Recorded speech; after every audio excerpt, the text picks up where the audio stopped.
what is your responsibilities? Generally, when you are hired for configuration engineering position, configuration management position, the environment which is expected there is that there will be set of teams who are all working, and they'll have responsibilities of merge, and they are struggling with release management process. So that's where a configuration engineer role will be important. So as a configuration engineer, you would be responsible for setting up right branching strategy. So you will start your explanation on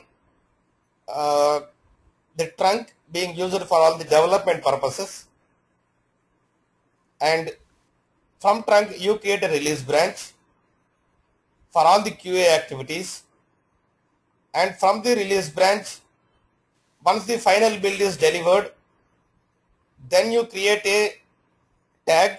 Tag stands for the label part. Tag is an archive, and once software is released, once version is released, for any fix packs or for any hot fixes, then you will have branches created from tag. So that is the approach overall that you will be following. You have trunk, a branch from trunk for release activities, for QA activities, then a tag as an indication of final build, as an indication of the release.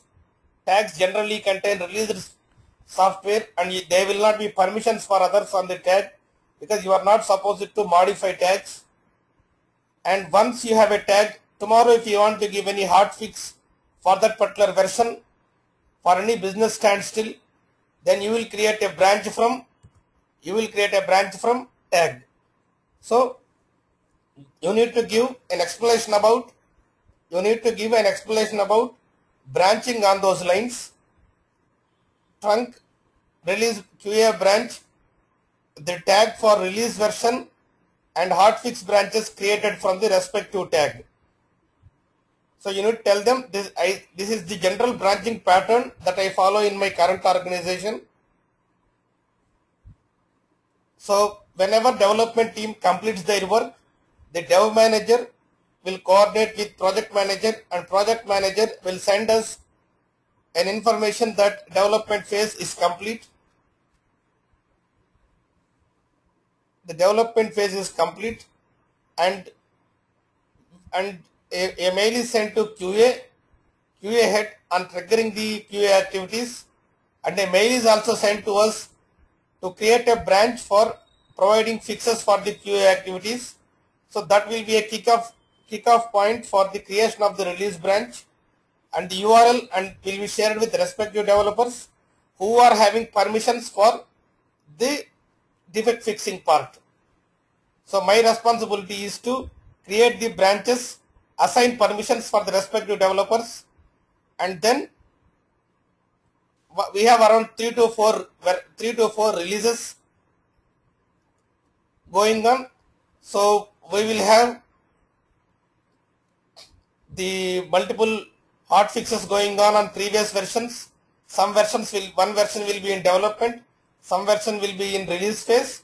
So every Friday we set a merge process where we do merge from, as a configuration engineer, it's my responsibility to merge from the release branches, be it a release branch, be it hotfix branch.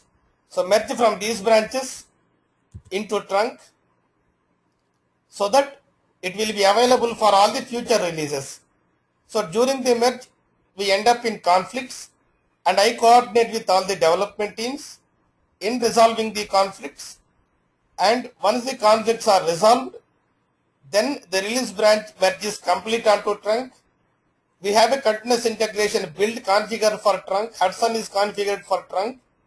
So immediately I will trigger one build on Hudson to see if build is passing, and unit tests are all. We have unit tests for all the source code. We will run the unit tests on trunk to see if the merge is successful, and then we will raise a flag that this merge is complete. So for all the release branches and hotfix branches, I do the same process. We have around 3 release branches, and 4 fixed pack branches. So I do all the merges on Friday, and after every merge I trigger a build on trunk to see if the build and unit tests are passing. Then a flag will be sent to developers that the merge is done. If there is any problems with merge or any unsuccessful builds, then the issues will be fixed right away, and once build is successful, then only the second merge can happen.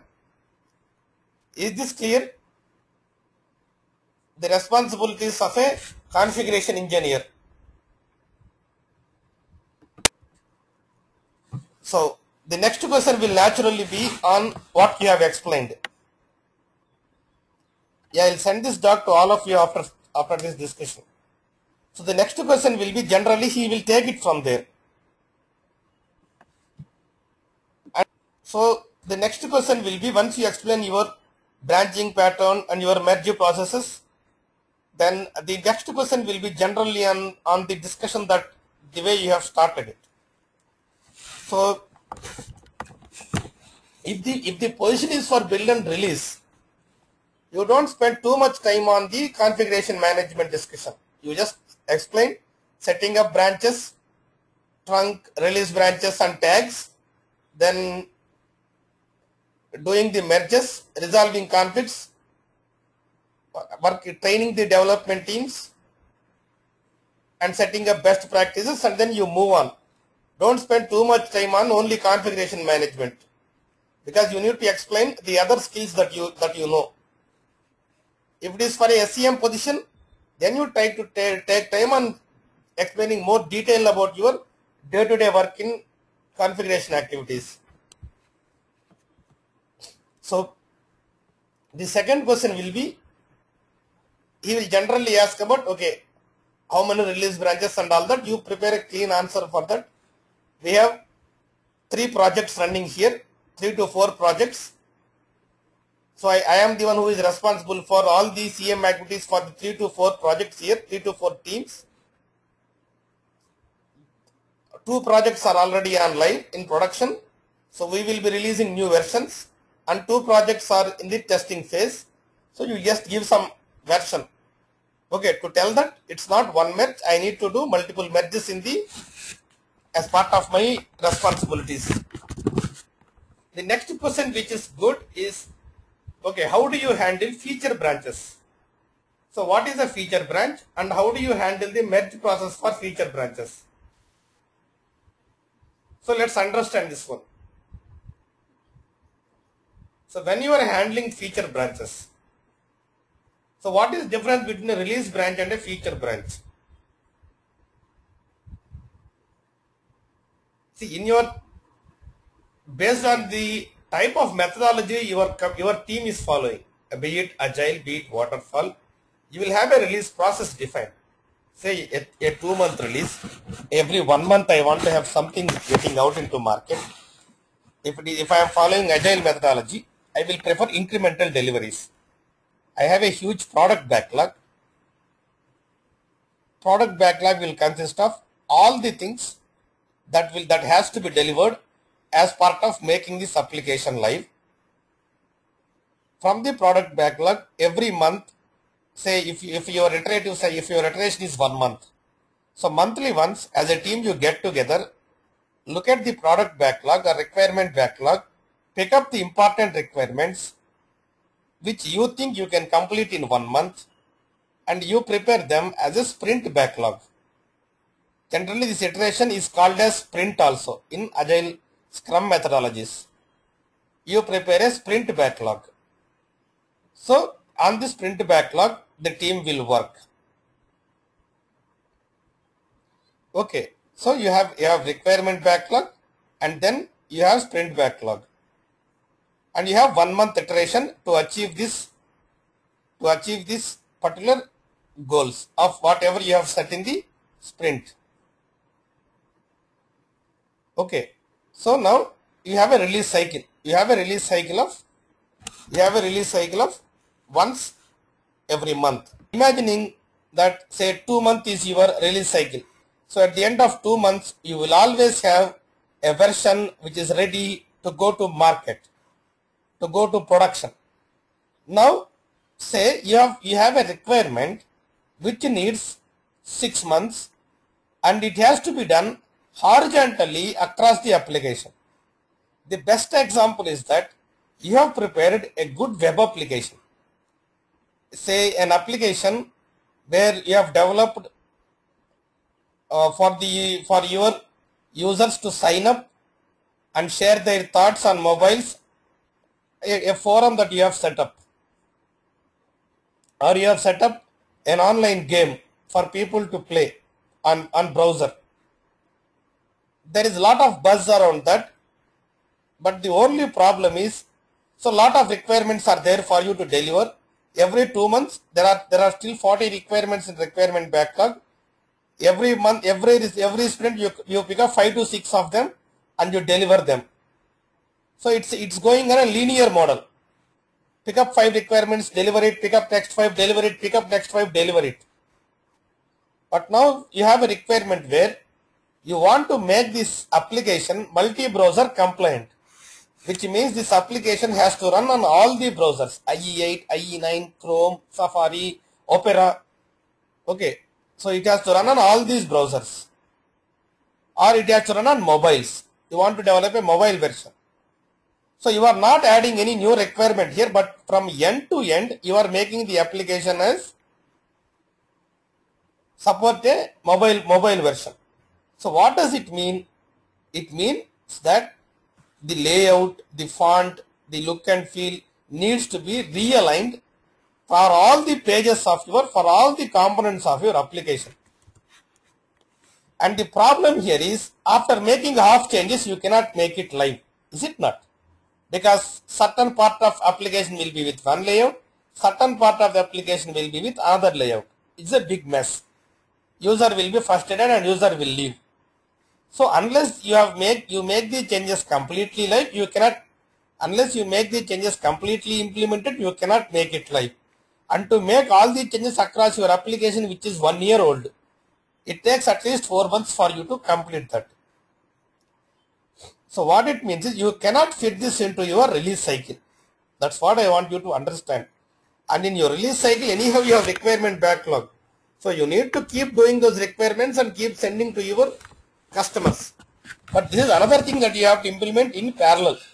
And you cannot fit in your regular release cycle as a set of requirements. You cannot say, I'll do this for 4 modules, mobile compatibility, others I cannot do. It may not be accepted by users when the layouts change suddenly. So this is a situation, classic case of a feature branch. A feature branch generally will be developed in isolation, and only when it is fully ready then it will be pushed into production. So handling feature branches is a challenge for even the best of configuration engineers, because the challenge with a feature branch is new content must be developed in that, and at the same time it should be latest with the trunk. Because if you take feature branch today and you keep making changes to your layouts, and in your trunk new requirements got added after 2 months. So feature branch code base, trunk code base will be different. So you can never bring feature branch onto trunk. I repeat this part. See, you separated feature branch and your trunk is running regular release cycles. So version 1.2 was in progress when you made your feature branch. So 1.2 release is done and you are bringing them all the changes into trunk. If those are not there in feature branch, it's a problem. Tomorrow 1.3 is also released from 1.3 also developed in trunk. So 1.3 work is also developed in trunk and 1.3 is also released. Still feature branch is going on. So now significantly the base of trunk and feature branch changed. So you can never bring feature branch back onto trunk, because ultimately trunk is like an ocean. All branches should end up in trunk, because that's where you will create release branch and you will deliver eventually. So when base changes, it is difficult to work. So when working with feature branches, you need to do bidirectional merge. You need to do bidirectional merge. What is this bidirectional merge? Bidirectional merge is nothing but as long as feature branch is in development, You need to merge the changes of trunk into feature branch, so that feature branch will have the feature implementation plus changes of trunk. In that way, feature branch is a superset. It will be latest with the trunk. At the same time, the feature changes are already in place. And when the feature is fully complete, you dump the feature branch onto trunk. In that way, you will have all the trunk code in place safely, and you will have the feature branch code also being available. So that is how you work with feature branches. As long as feature branch is in development, periodically you put the changes of trunk into feature branch, and finally once you put feature branch back onto trunk, you dump the feature branch onto trunk. That is how you work with your feature branch. So merges should be handled with release branches and feature branches. You tell them clearly, we have a policy for release branch, where every Friday I will merge the changes whichever are there on release branches, I will merge them onto trunk. But for feature branches, every Friday I merge the changes of trunk into the feature branch.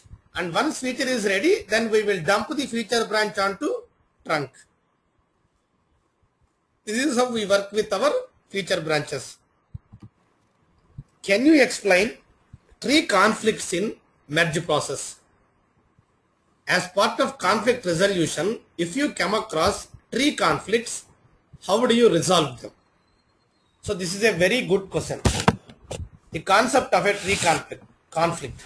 First, let me explain you conceptually, and let me demonstrate to you as well. So when does a tree conflict arise? So before that, let's define what is merge. Merge is process of bringing changes from one source URL into a destination in a given revision range. That is clear definition.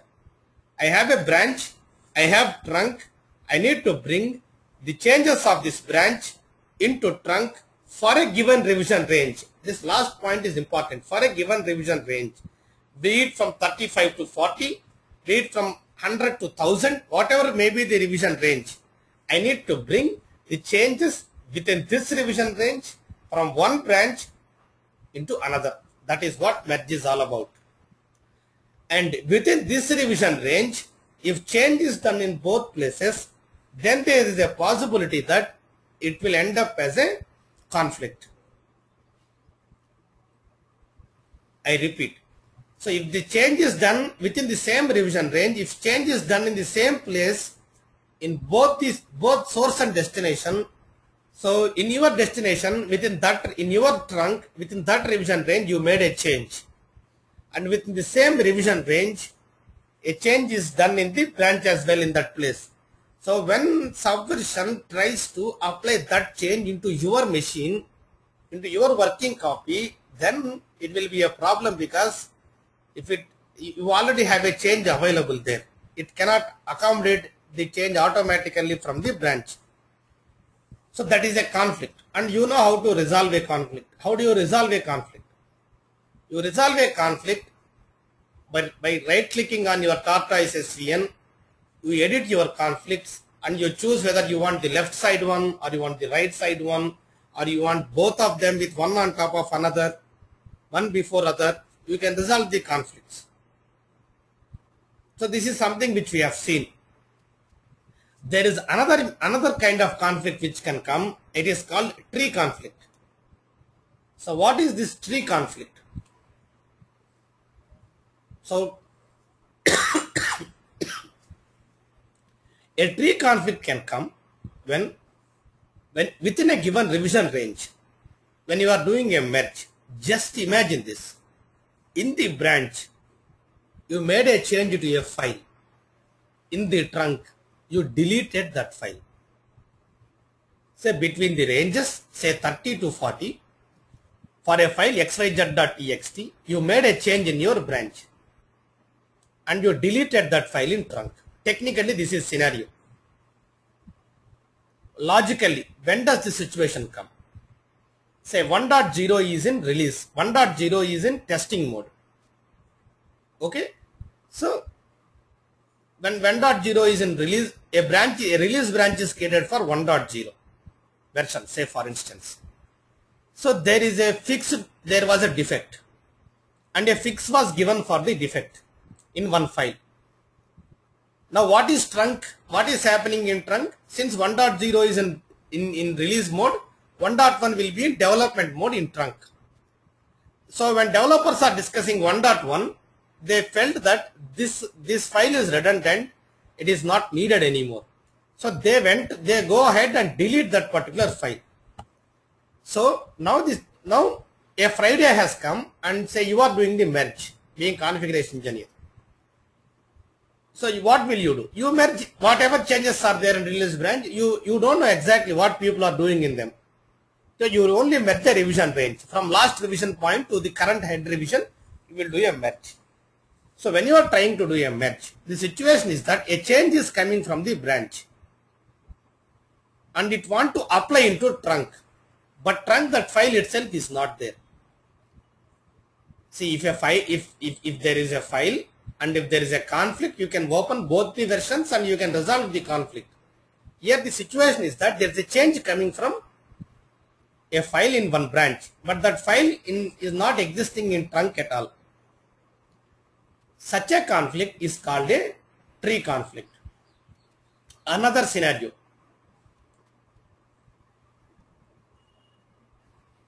You are bringing a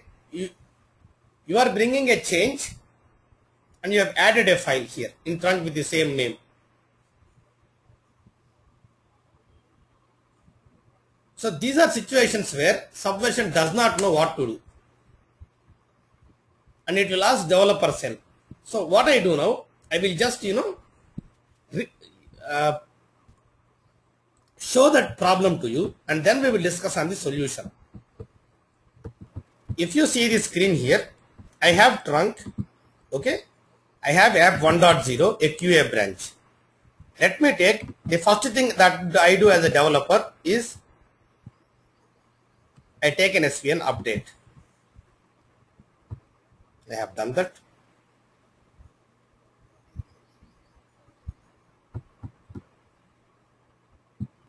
Okay, let me take branch also SVN update. Just imagine that there are two developers. One is working in app 1.0 branch. One is working in app 1.0 branch. One is working in trunk. He is working on 1.1 development. So he is in trunk. 1.0 testing is going on. Any defects will be fixed by this developer in 1.0 branch. Okay. So first let me open the branch and give a fix.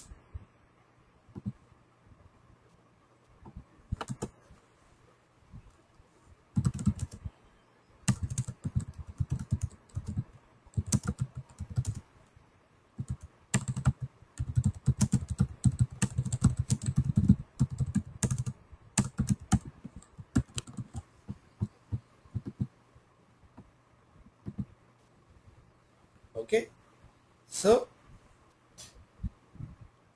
here I have made change. Now I am committing it.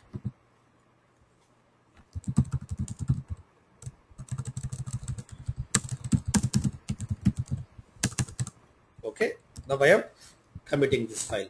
So what I have done here is straightforward. In the release branch, I gave a bug fix. Now let me go to trunk.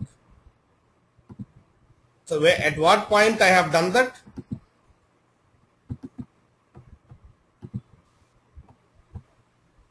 It is at revision number 47. Okay, show log. Even you can check the log. When did I delete? When did I make the change? I did that at revision number 47. Okay. Now the developer who is working in trunk has come to office. So they have done a discussion and they felt that this file 1.txt is not required at all. So he is deleting this file from here. So if he checks for modifications, then he will find that the file is in deleted state. Then if he wants to revert, he can do an SVN revert. But let's commit it. File 1.txt deleted.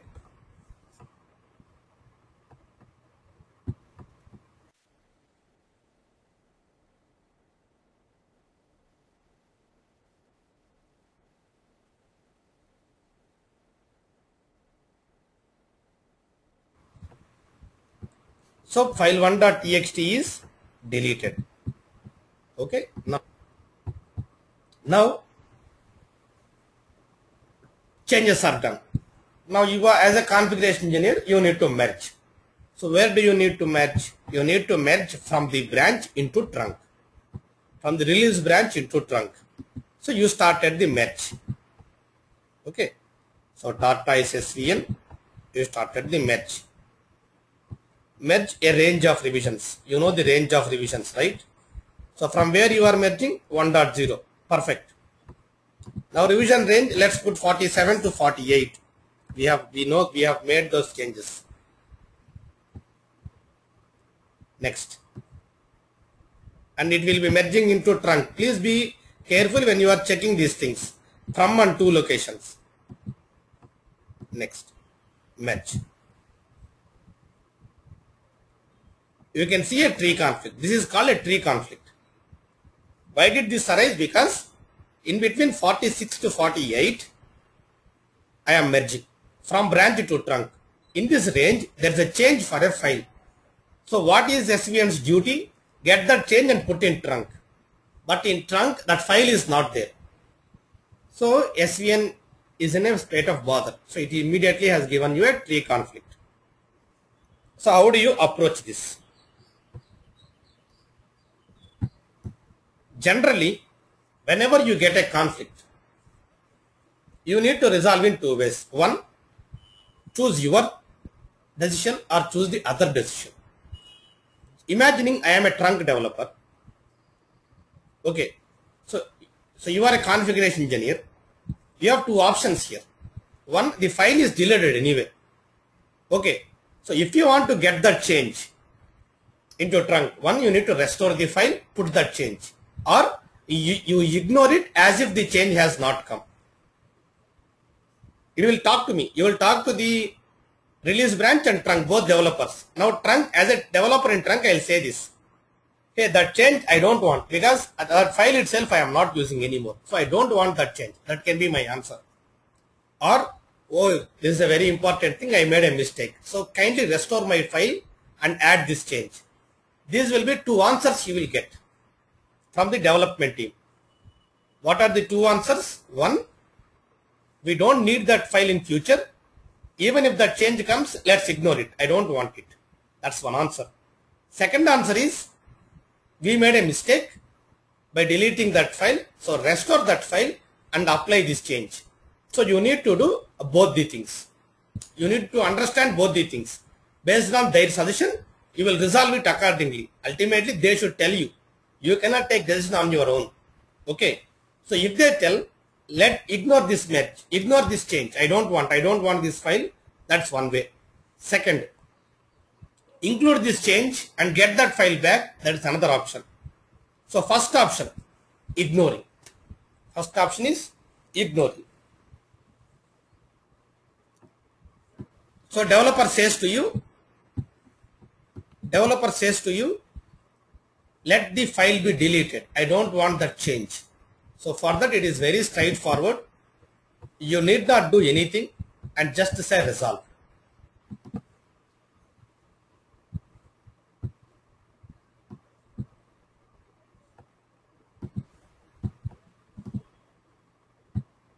Just you commit it. You can even say revert, because you don't want that change to come in that range for that particular file. So if you check for modifications for this file, okay, I have resolved it, it's over. Even if you want, you can right click on that file and revert it, so that whatever conflict has come, it will be reverted, and then you commit it. So if developer says let the file be deleted, you don't need to do anything. Just say ignore that. Ignoring means just click on resolved, saying it's okay, I know it, resolved for me. Just go ahead and commit it. The tree conflict is resolved.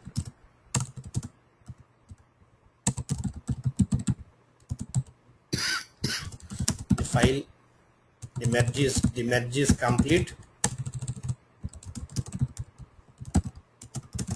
in the range 46 to 48, 47 to 48 from app 1.0 into trunk.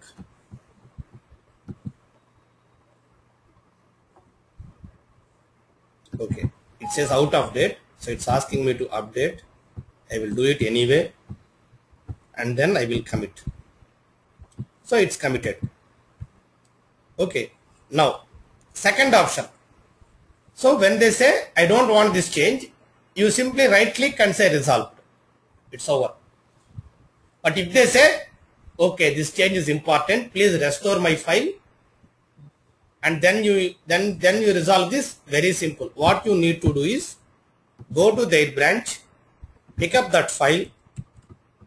Don't copy folders here. If you copy folders, .svns also will come and your working copy will be corrupted. Be careful when you are copying files in between SVN folders. So go to trunk, place this file here, add it and commit it.